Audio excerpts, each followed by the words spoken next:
Hi, I'm Kathleen Byram, author of Conversations with Donkey, a Bipolar Journey, otherwise known as Kaffy the Dawnkey. I'm here to read Chapter 3 today to you, and that is called Fitting In.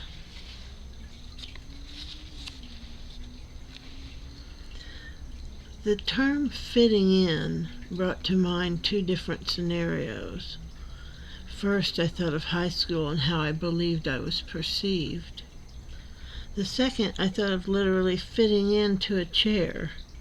I'll leave that for a small separate paper, which I hope will be met with good-natured humor. So on to high school we go. The story begins in '79. That was a funky year. It was the ending of disco and the '70s and the beginning of the torrid '80s. I remember a friend singing, "Disco, disco sucks," in class that fall of '79. He was wearing corduroys probably, and the flannel plaid shirt most likely. I'd like to give you a small social, culturally eye-opening description of that time, but that's not what this is all about. This is about me and how I fit in. Well, I didn't. At least that was how it felt. It always kind of felt that way.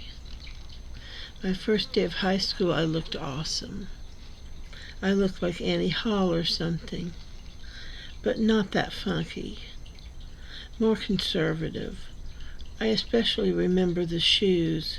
They looked like a banker's shoes, wingtips. My pants were pleated, a soft material, tweedy, very dressy yet casual, and a mauve blouse with a Henley neckline.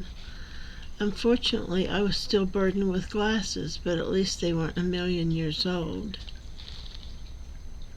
I looked so snaztastic that as I walked up the steps of my school, one of my middle school mates turned and did a double take. That made me feel fantastic. Well, I still remember it some 40 years later. I had friends that year, several girls who I joined at lunchtime to eat with and talk with. We weren't the most popular girls, but we were nice girls. We were normal girls.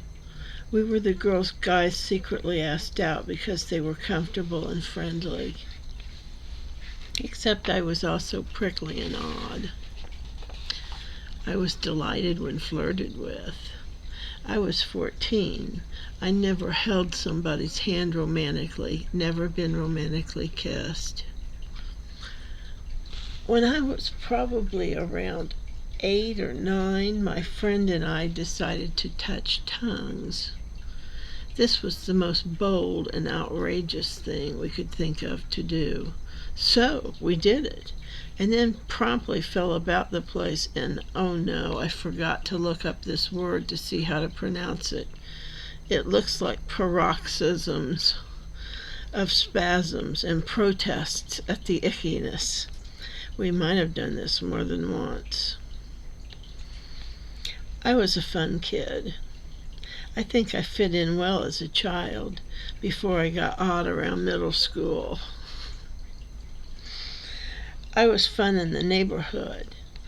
I was also trustworthy.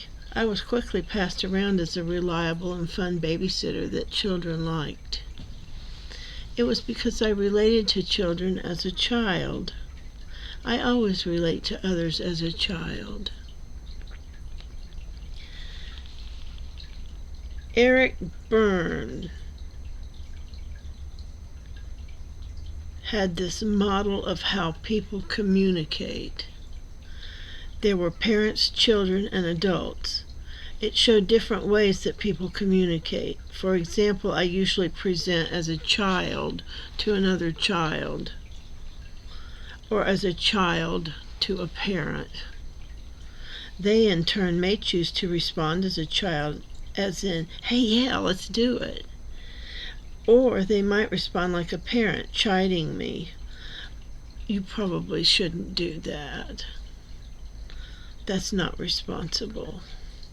Or as an adult, maturely and logically.